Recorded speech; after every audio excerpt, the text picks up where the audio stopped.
I'm Dr. Cyan Proctor, and I'm an analog astronaut.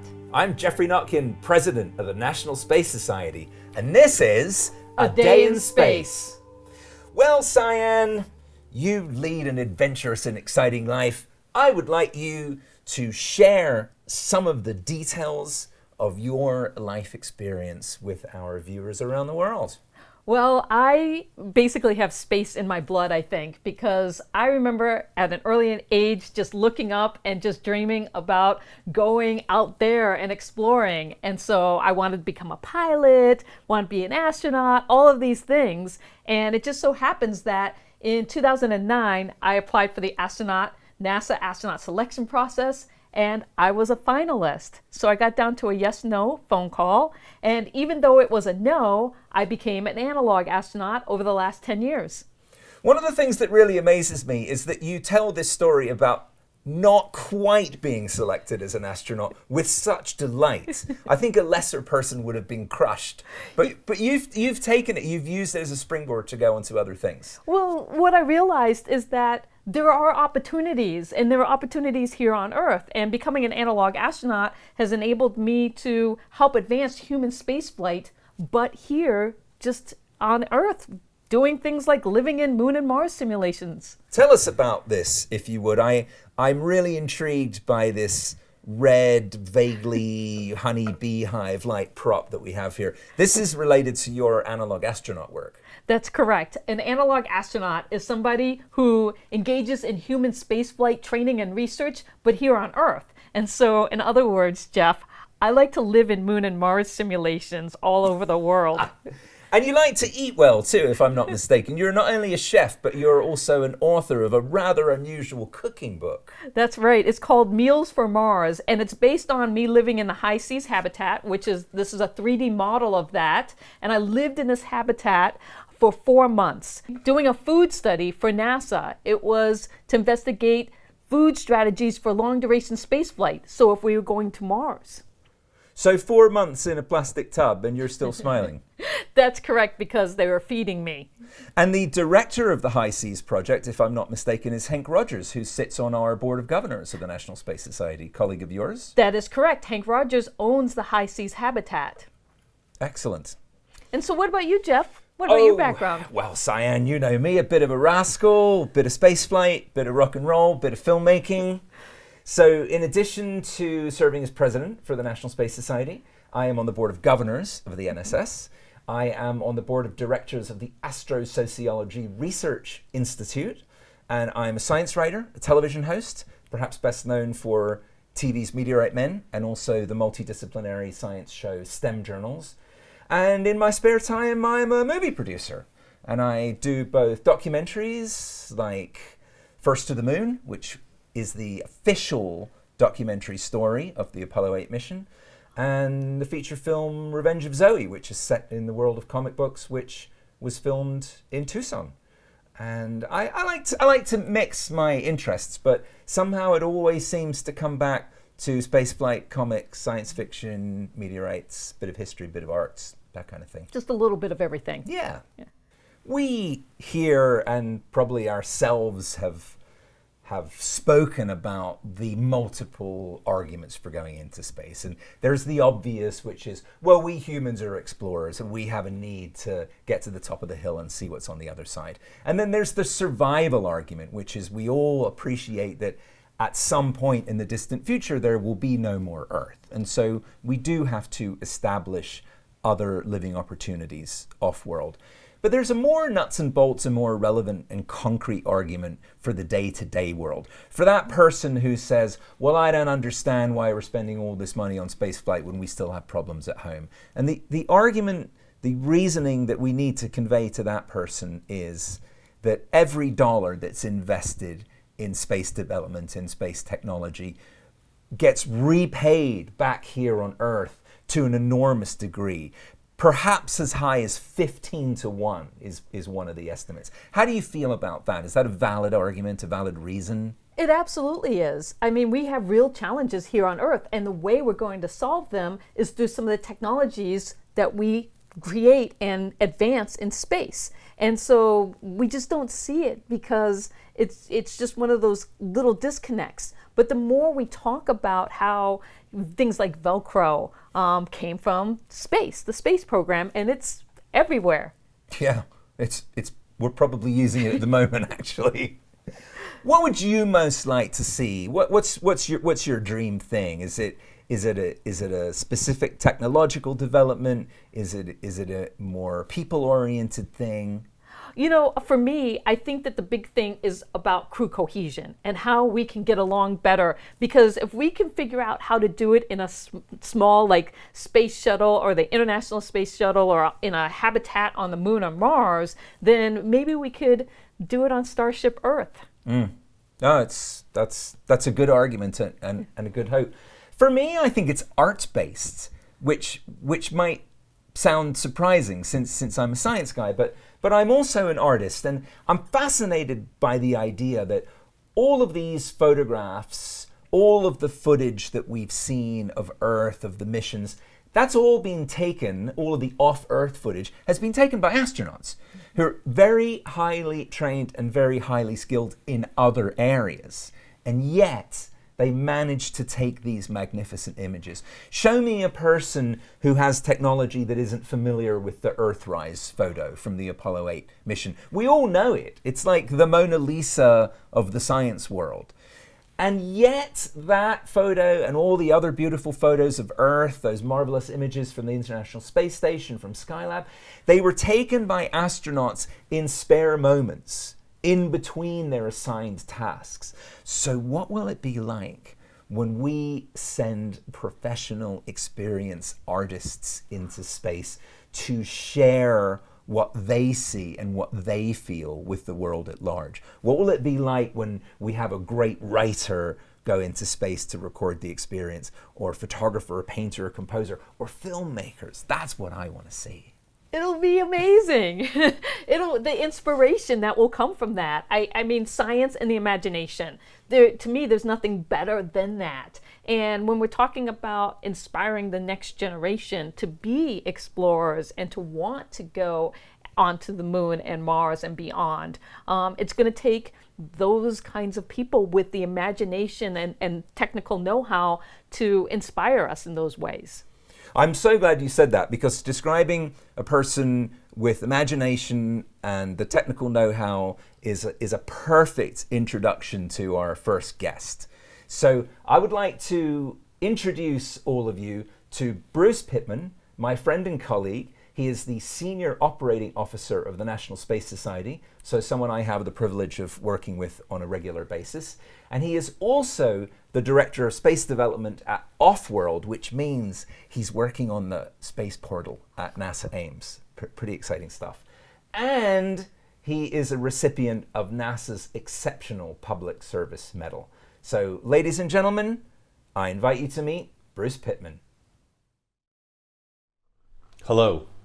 My name is Bruce Pittman, and I'm the Senior Vice President and Senior Operating Officer of the National Space Society. And on behalf of the entire leadership team of the NSS, I'd like to welcome you to our exciting virtual event, A Day in Space. To help you get the most from this event, I'm going to give you some background information on the space program, a little bit of past, present, and future, as well as some background on the National Space Society. If you're already a member, we're glad you could join us. If you're not a member, we're glad you found us and that you could join us today to participate. A Day in Space will honor past space achievements, what's gone on in the past, what's happening today, and there's some really exciting things going on, and then what's just around the corner that we think will delight and amaze you. So, the National Space Society was actually born from two predecessor organizations. I'd like to give you a little bit of history because it gives you a better perspective on the organization today. Dr. Wernher von Braun, who was the father of the Saturn V rocket and the former director of the Marshall Space Flight Center in Huntsville, Alabama, founded the National Space Institute in 1974, shortly after he retired from NASA. The National Space Institute was focused on educating the public about the benefits of space. The other organization was the L5 Society that was founded in 1975, and this organization was inspired by the work of a Princeton physics professor named Gerard K. O'Neill regarding space colonies. His idea was that it was possible to have thousands of people living and working in permanent habitations beyond the Earth. And then finally, the National Space Society was formed in 1987 with the merger of these two organizations. Now, if you look at the foundation from Dr. O'Neill's work, you'll see that he was inspired by the Apollo 11 program and the landing on the moon in 1969. So he decided to make use of the excitement around the Apollo program to provide homework assignments for his freshman's physics class. And so we started having them do a number of homework exercises regarding living in space. He didn't really take this too seriously at the time, but when he started getting the responses back, and especially some of their longer reports and analyses, he got really both excited and inspired by what his students had come up with. And so he started doing his own research. And in 1974, he was able to get his first peer-reviewed paper published in Physics Today, and it was entitled The Colonization of Space.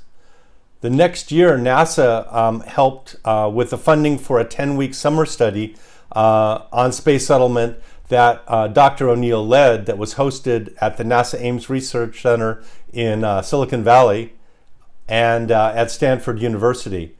This summer study consisted of 19 faculty members from universities all across the country, 6 graduate students, and a number of NASA advisors. One of those participants, faculty members, was one of my undergraduate professors, Dr. Mont Hubbard from UC Davis. And the following year, when I was a senior at Davis, Dr. Hubbard explained what had happened in the summer study, and I got quite excited about that. So that was my first encounter with the space settlement concepts. So some of the key results of the studies were that while it was doable, 1, it would be expensive, and 2, it would be very challenging.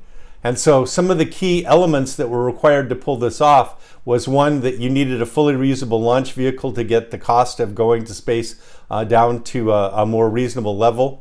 That number 2, you needed to get most of the mass, most of the material that you would need for a space colony from the moon or the asteroids, because bringing everything up from the Earth, even with a fully reusable vehicle, would be too expensive. And finally, you needed an economic engine for what those people would do in space. And what Dr. O'Neill came up with was to leverage off of work that had been done by Dr. Peter Glaser a few years before, and the idea of space solar power satellites, where you would have the colonists construct these large, huge, actually, space solar power satellites, again constructed mostly from material that was harvested from the moon, and then they would assemble these power stations and then beam the power to the Earth and sell it into the terrestrial grid, and this would be the economic engine for the space colonies.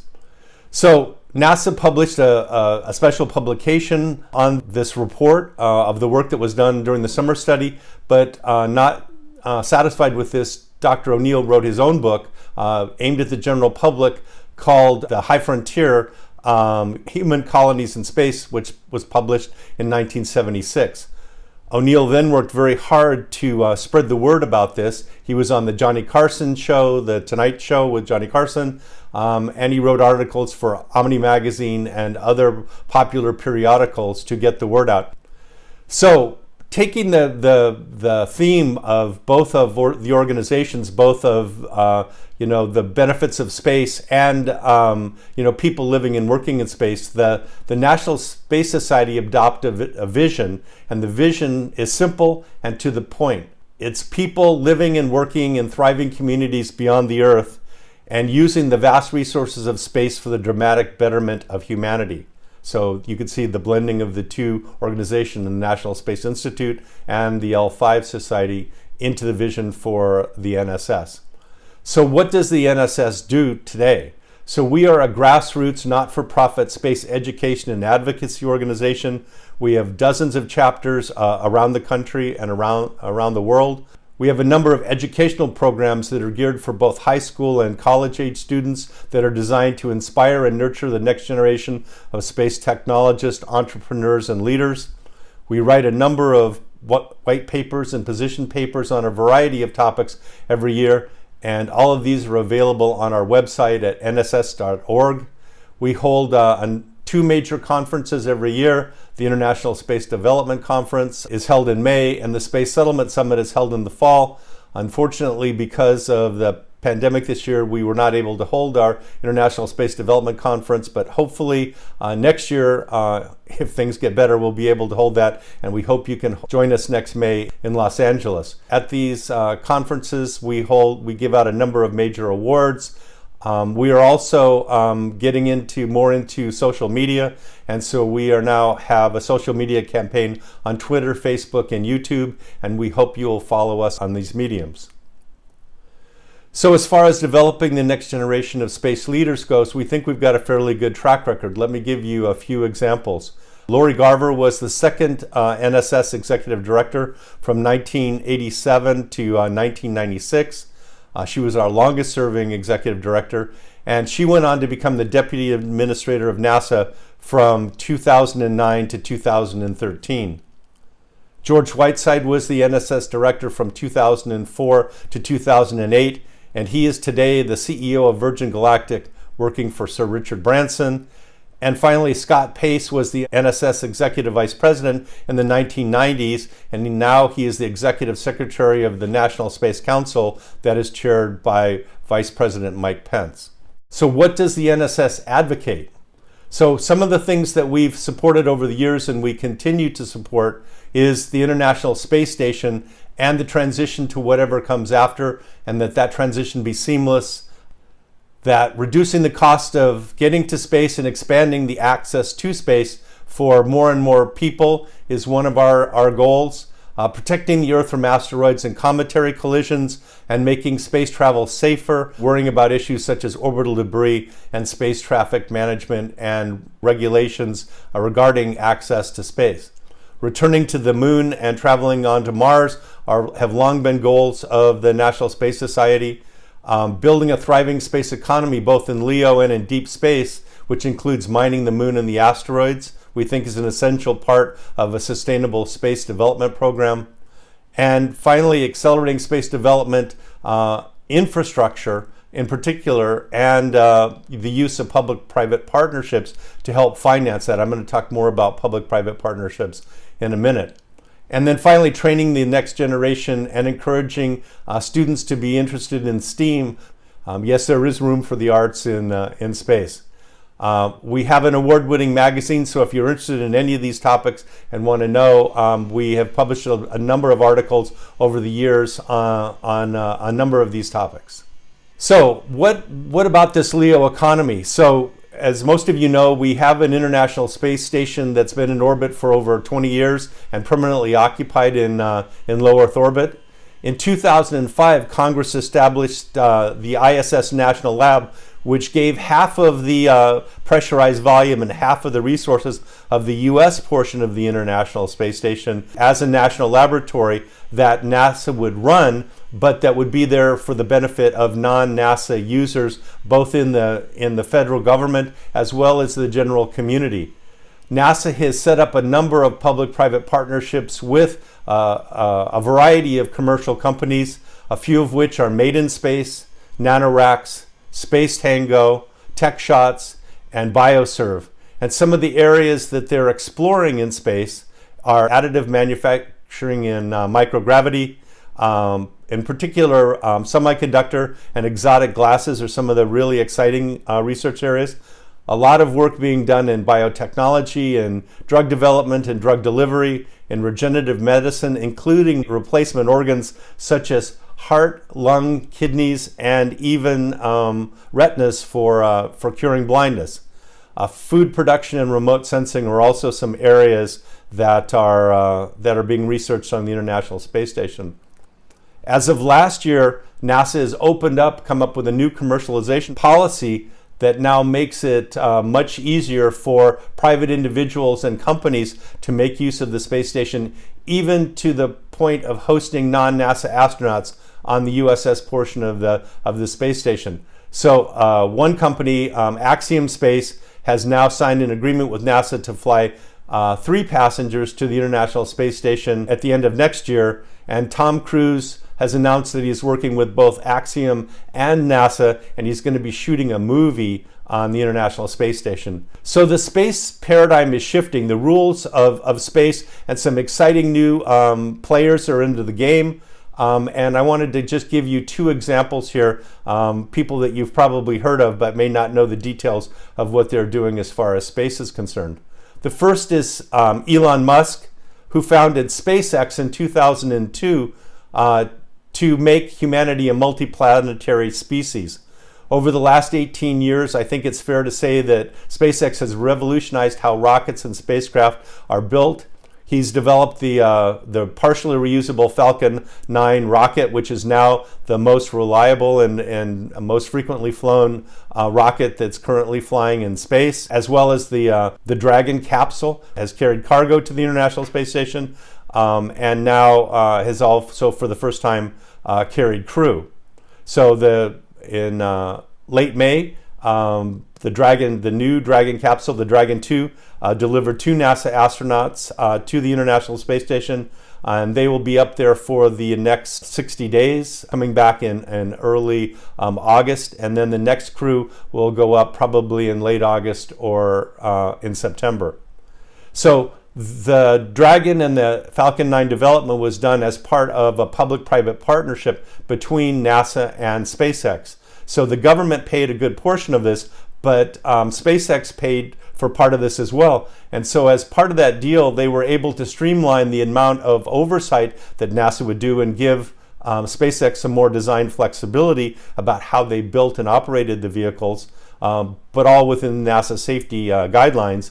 But they also, SpaceX owns and operates these vehicles. They are not owned by NASA. So now SpaceX can offer these vehicles to other non-NASA sources, and NASA is encouraging them to do that. And so that's where the Axiom is going to fly the astronauts, as well as other people that are now signing up to make use of these capabilities. So not satisfied with this, Elon is now set up for a new generation of launch vehicles called the Starship.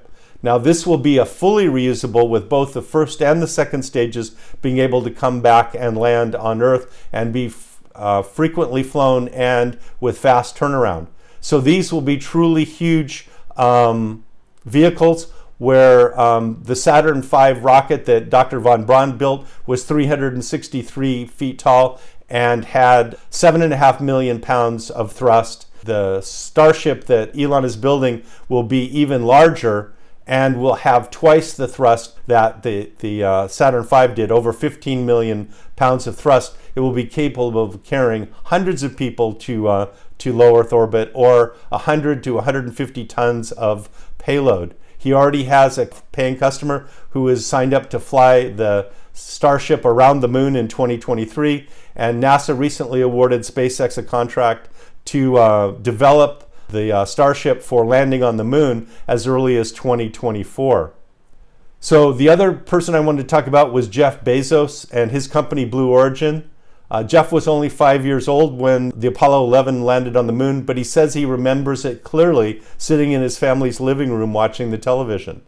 In high school, Bezos read O'Neill's book, The High Frontier. He says he read it several times, and this inspired him in his graduating valedictorian talk from high school to talk about millions of people living and working in space. When he graduated from Princeton in 1986, he ended up on Wall Street in the early 90s, and he was very successful there. He was the senior vice president of a hedge fund in New York, but he gave it all up because he realized if he wanted his vision of space to come true, he needed to make some really big money, more than you could make even at a hedge fund. And so he quit his job there, and he got in the car, drove to Washington State, and founded Amazon. The rest is history. He is now the richest man in the world, and he admits that it was because of the influence of reading The High Frontier and the dream of having millions and now billions of people living and working in space that has truly inspired him. Bezos is now selling $1 billion a year of Amazon stock to fund Blue Origin, but he does hope that endeavor will make money. He has set up a suborbital launch facility in West Texas, where he flies his suborbital New Shepard vehicle, which he has flown over a dozen times, and they plan to start flying paying passengers in the near future. Bezos has orbital aspirations. He has set up a 750,000 foot production facility at the Kennedy Space Center to build his next generation of orbital launch vehicles. His new Glenn vehicle, which will be a heavy lift launch vehicle, be capable of launching 45,000 pounds of payload to low Earth orbit, and again will be able to recover the first stage of that vehicle, landing on an offshore landing platform. He will be launching from Launch Complex 36 at the Kennedy Space Center by the end of next year. By the way, this was the launch pad that I launched the first mission that I was part of, Pioneer Venus, back in 1978. So it's kind of interesting to see him making use of my old launch pad. So Blue Origin has teamed up with Lockheed Martin and Northrop Grumman, and they have also won an award from NASA to compete for delivering NASA astronauts to the lunar surface as part of the Human Landing System program that NASA has sped up. So what does all this add up to? So Musk's goal right now is to build a huge fleet of 1,000 Starships over the next decade and use them to establish a city on Mars. He plans to send the first test crew there as early as 2025, and eventually by the end of the century, he would like to have 1, a thriving economy, and 2, 1 million people living on Mars. Jeff Bezos is building his new Glenn vehicle, as I said, and he has even larger aspirations than that. His vision is of the future is, again, millions or even billions of people living and working in space. He wants to move heavy industry off of the Earth and out into space, and then to be able to rezone the Earth as residential and light industrial, and to return the Earth to a more pristine state. So, speaking for all of the volunteers who have worked so hard to put together a day in space, we hope you enjoy it, and we welcome your feedback and support. If you are not already a member, we would encourage you to consider joining and participating with us in this exciting journey into the future. Enjoy.